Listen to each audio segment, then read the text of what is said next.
এই সমীর, তুই ভুলে গেছিস আমাদের স্কুলে যে একটা নাটক করতে বলেছিল রবীন্দ্রনাথ ঠাকুরের ডাকঘর, সেটা চল একটু প্র্যাকটিস করে নি। কিন্তু ভাই আমার তো পুরোটা মুখস্থ নেই, আমি কিন্তু প্রথম পার্টটাই করব।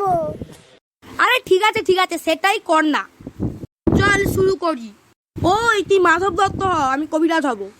ঠিক আছে। মুশকিলে পড়ে গেছি, যখনও ছিল না তখন ছিল না, কোনো ভাবনাই ছিল না।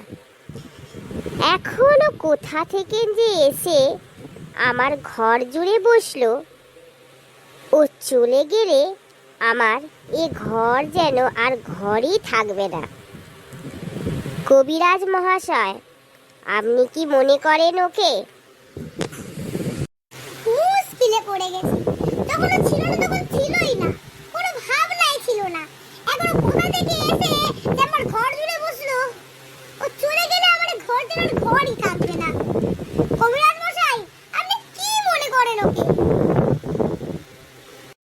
ওর ভাগ্যে যদি আয়ু থাকে তাহলে ও দীর্ঘকাল বাঁচতেও পারে, কিন্তু আয়ুর্বেদে যেমন লিখেছে তাতে তো। বলেন কি? শাস্ত্রে বলছেন পৈতৃকান সন্নিপাতজান কপবাদ সমুদ ভবান।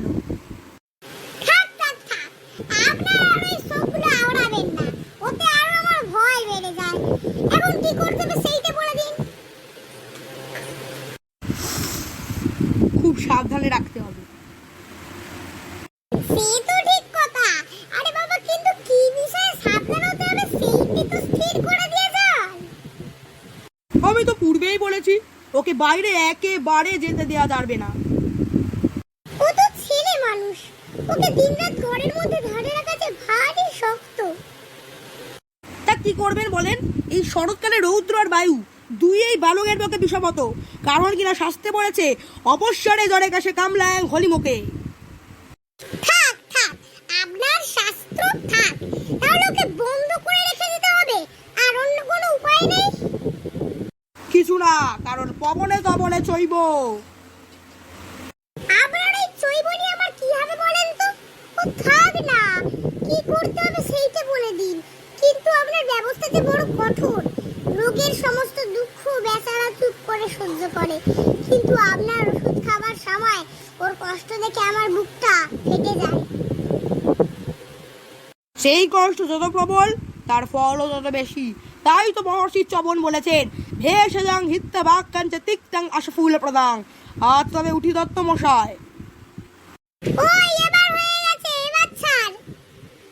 ওই সমীর চল, আমার মা টিফিন করেছে, চল দুজনে একসঙ্গে খাবো।